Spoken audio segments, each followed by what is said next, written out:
Hi, it's Krista from Playing with a Purpose. This month we're talking about plants.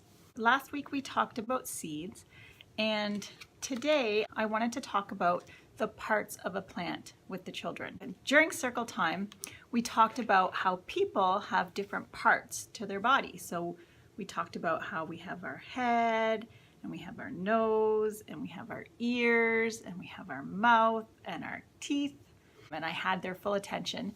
So I said, I have knees, I have elbows, I have toes. I explained to the children that people have a lot of different parts, and so do plants. I began to show them some of the books we have on our bookshelf this month.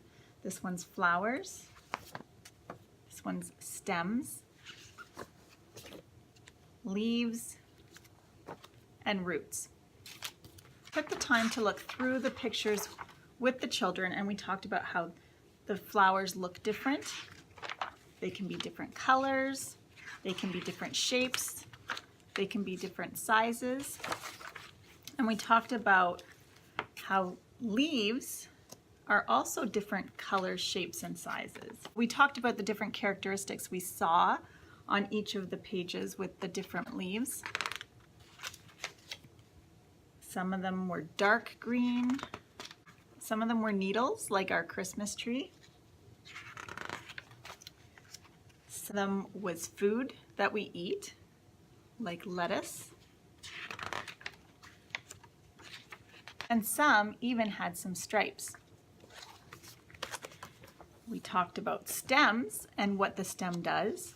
We talked about how the flower gets a drink from the stem, and it works just like a straw. So we talked about how the stems carry the food to the plant. And again, all the stems were different. We talked about how this tree is also a plant and how the trunk of the tree is a stem. And we talked about how the bark protects the stem of the tree. We talked about the stem on tulips. And some stems are good to eat, like celery. We talked about how celery is a stem, and sometimes we eat stems, like celery.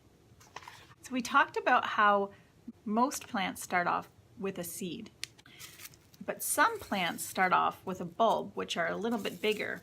I picked up these at the Dollar Tree, and I just thought they were great because it actually shows all of the parts of a plant, where it actually has even the roots, the bulb, the leaves, the stem, and the flower. These were perfect for the children to observe and investigate the different parts of a plant.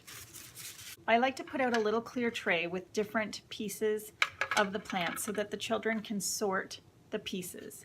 So they can put all the flowers in one section, all the leaves in a section, and all the stems in a section.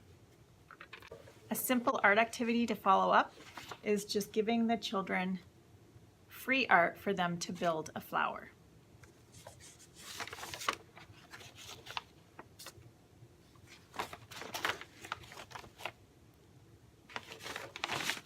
I hope you enjoyed these simple ideas for your plant theme. I'm Krista with Playing with a Purpose. I'll see you next time.